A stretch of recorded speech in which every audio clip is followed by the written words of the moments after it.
شهر رمضان الذي أنزل فيه القرآن.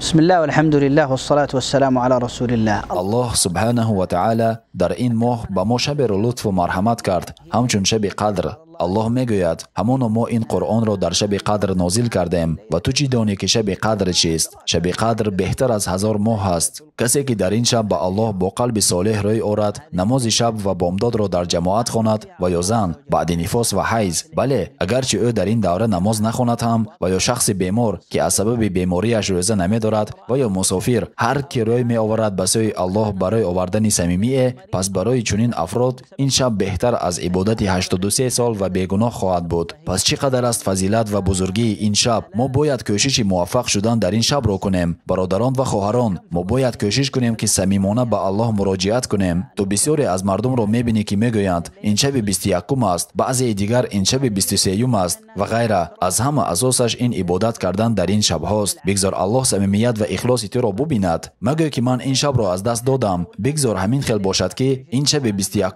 بود و تو نتوانستی در این شب عبادت کنی.